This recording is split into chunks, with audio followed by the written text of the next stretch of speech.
Filipinos of today still embody. Filipinos' values and traits. Philippines is a lush island paradise famous for its grandiose mountain views, pristine beaches, and rich and diverse culture changing from province to province. Philippines may be well known for its awe-inspiring beauty. Perhaps the Filipinos' unique traits, repeatable values, and notable talents make a country a place to be. Tourists who have visited the Philippines can never forget the big and bright smiles greeted them, the colorful and loud jeepneys, the common Filipino phrases such as mabuhay and salamat, and habits such as saying po and opo to the elders, leaving shoes or slippers at the front door before entering the house, and the importunate asking of kumain ka na ba, meaning have you eaten yet? Indeed, it's a marvel to experience these unique traits of the Filipinos firsthand. Few of these traits are as follows. The Filipino hospitality. A Filipino trait is known everywhere is the Filipinos brand of hospitality. So Filipinos welcome their guests and tourists as if they were own brothers and sisters. They always make their guests feel at home, offering them something to eat or even place to stay. They will bring out their best seats, plates, and chinaware for their honored guests and would even go as far as spending a lot of money and going into debt just so they can satisfy them. In most local shop, Filipino salesperson will greet their customer with warm welcome and say thank you. Then they leave even without buying anything. Filipino anticipate giving tours to friends who will visit their hometown and treating them the best restaurant in the delicacies for free. So during festivals or fiestas, Filipinos serve heaps of festival food and invite the whole barangay over. So they are also fond of giving pasalubong or tokens of their travels and babaon or farewell gift to their visitors. Respect for one's elders is traditional in the Philippines. When Filipino child meet an older family member, the youth customarily greets them with gesture called mano po, taking the older relative's hand and placing it on his or her own forehead to express profound respect for elders. Forgetting to address older people properly will regard them as rude and impolite. There is also a wide array of references to older people such as ate for older sister, and kuya for older brother, and tito and tita for uncle and aunt, respectively lolo and lola for grandfather and grandmother, and manong and ate for older people outside the family. Filipino, also known for the close family ties, is an old distinctive nature in the typical Filipino household. Has always been recognized as one of the core values of Filipino families, wherein the relationship is anchored on love, care, and protection for one another.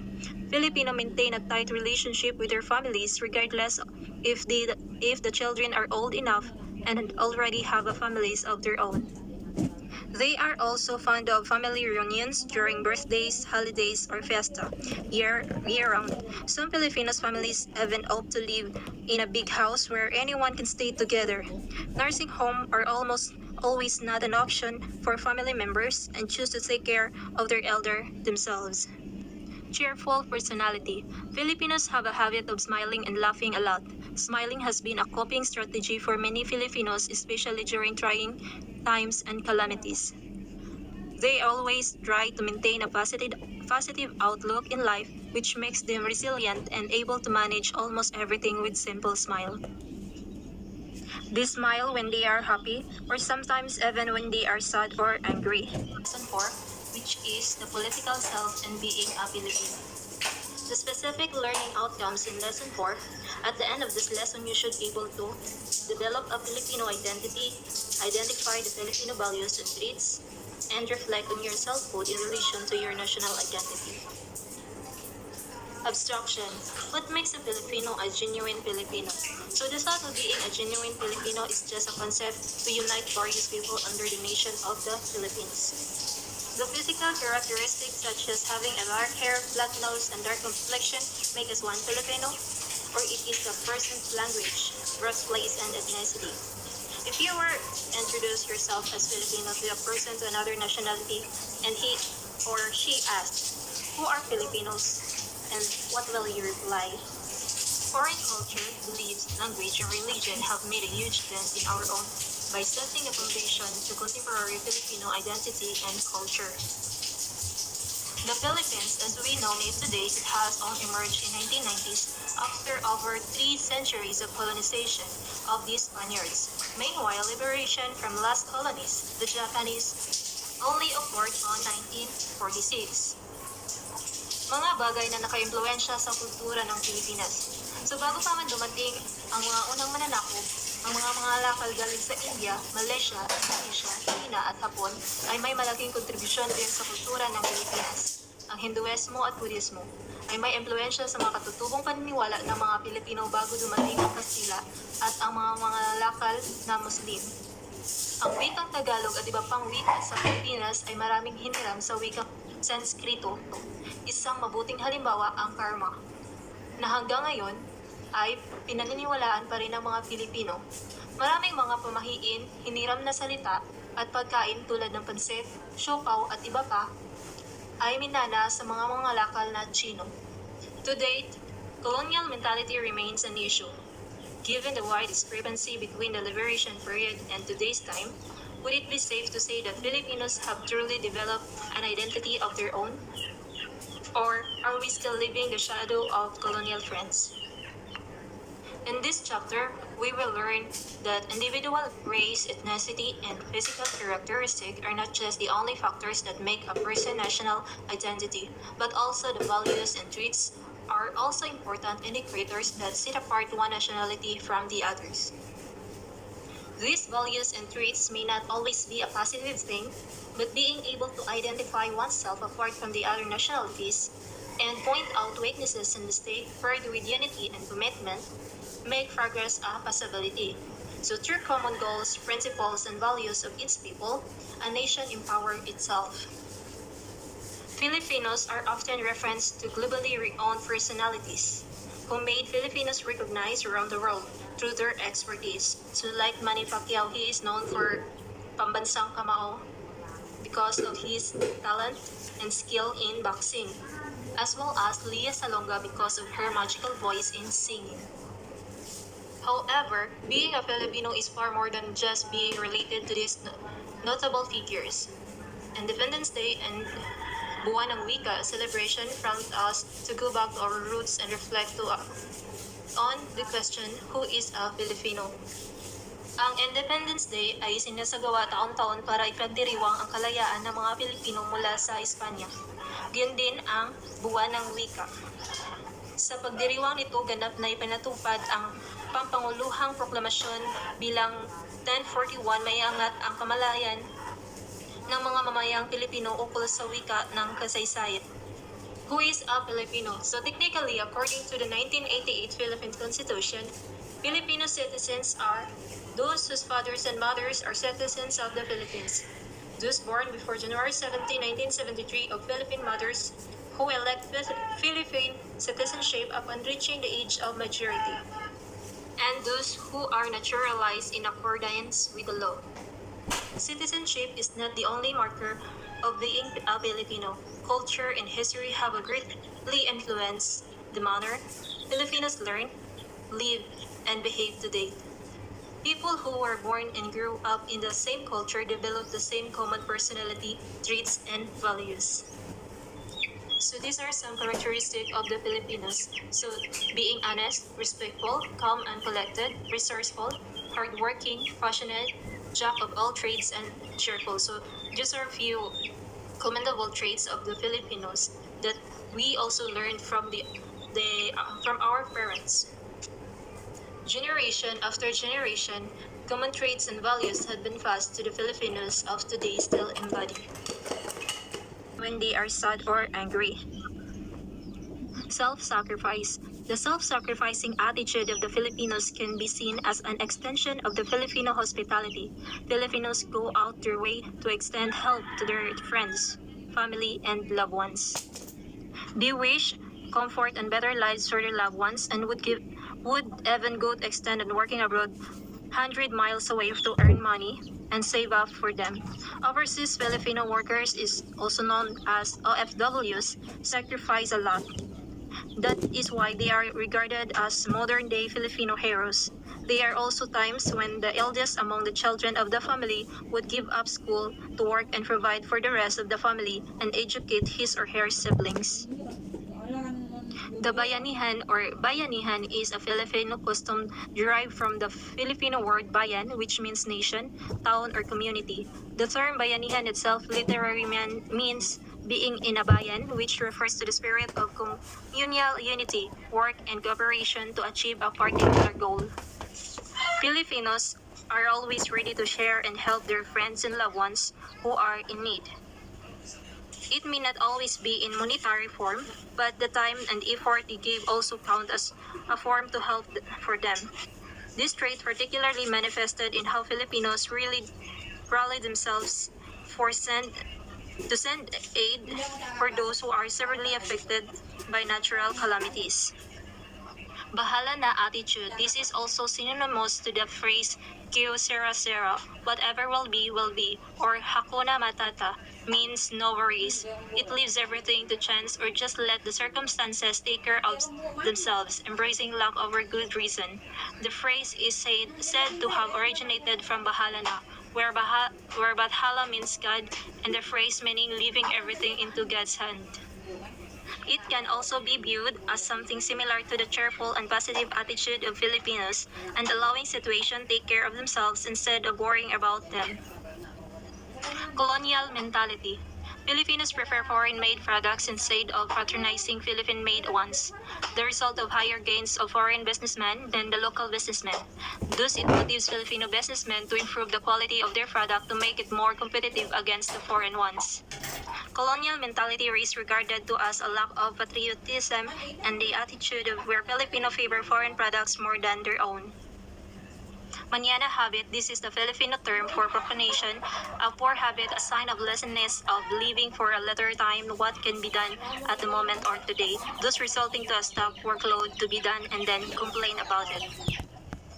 Ningas kugon or Ningas kugon is a kind of grass that burns easily when dry but extinguishes easily as well. Like a kugon grass, Filipinos starting with a great enthusiasm, but the first sign of difficulty, the enthusiasm is consumed as fast as it has ignited. Laziness is a common problem among Filipinos. That is why Filipinos are regarded as Juan Tamad or lazy one. Pride. Patigasan, most Filipino find it hard to say I'm sorry or pasensya na. Their precious pride is always get the best of them.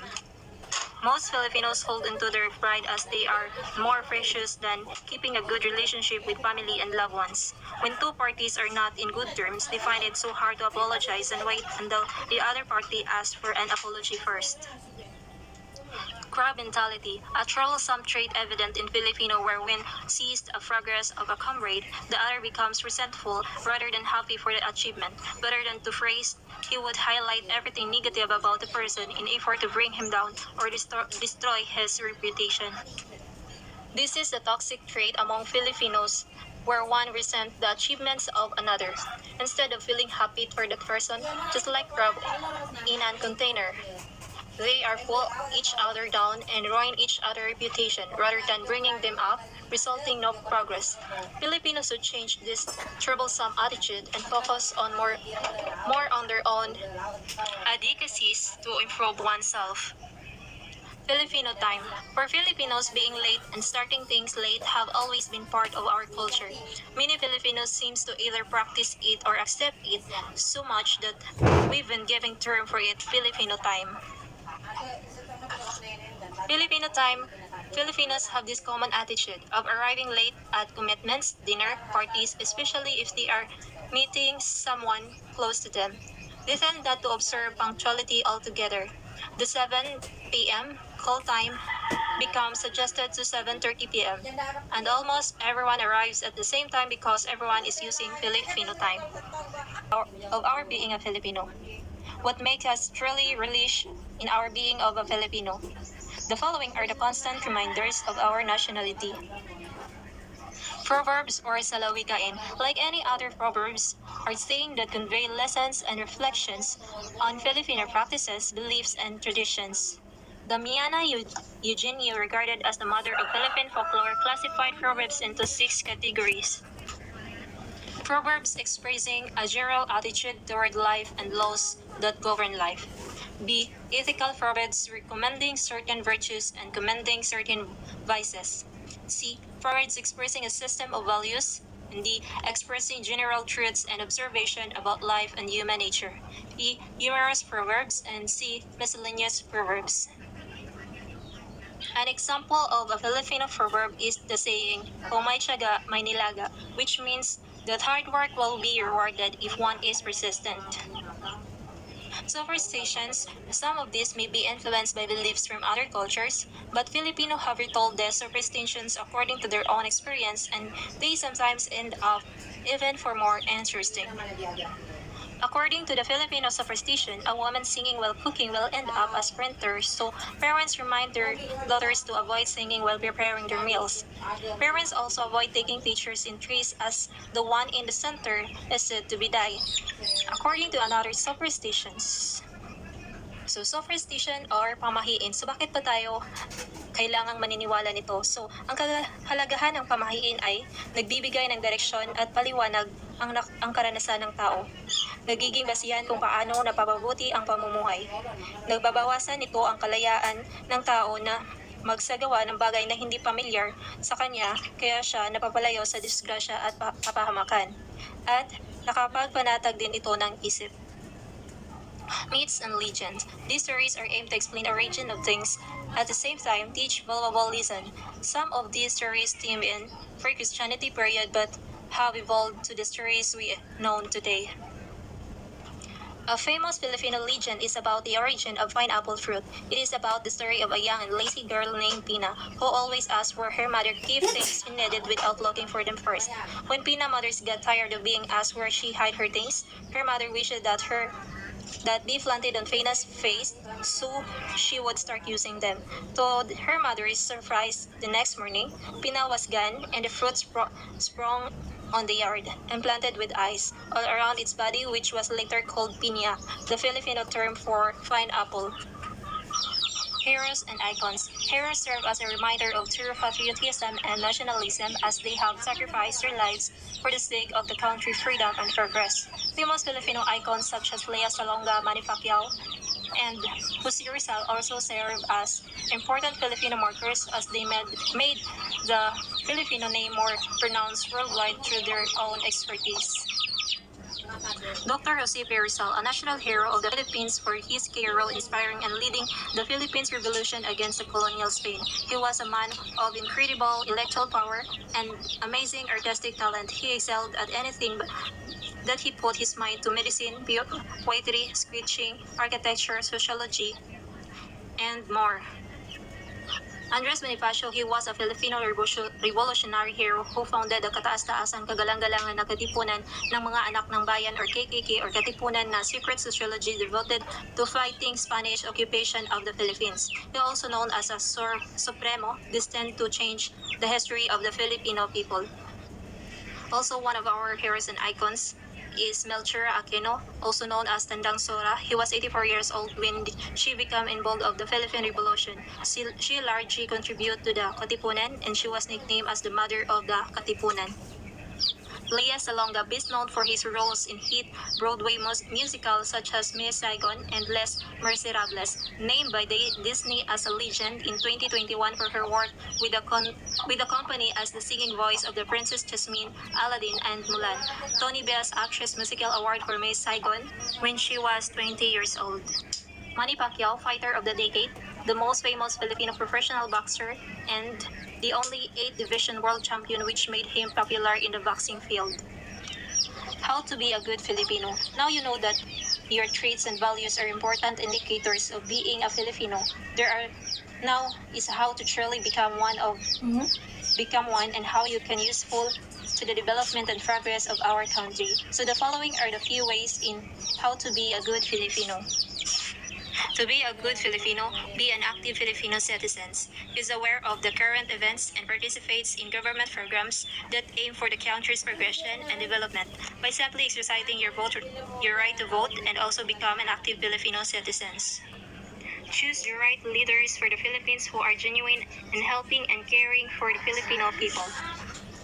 Second, study the Philippine history. By learning and fully understanding the events of Philippine history, you will learn so much as to why it is so important for you to love your country with your life, extend help to your fellow Filipinos in need, and recognize abuse of political power. Support local products. Do not only support local manufacturers and businessmen, but you also support to strengthen the local economy. Supporting our local products also display our creativity, innovativeness, and resourcefulness. Speak the Filipino language. Rizal highlighted the importance of speaking a national language as way of displaying the love for one's country. Speaking Filipino always serves as unique identifier of being a Filipino. Do not spread fake news and be democratic in engaging with dissent. It is part of being a good Filipino to understand and verify what you read online, especially in social media, before actually believing it and spreading like a wildfire. Responsibility of every Filipino to recognize disagreement and political views to be tolerant and argue intelligently without having resort into name-calling people.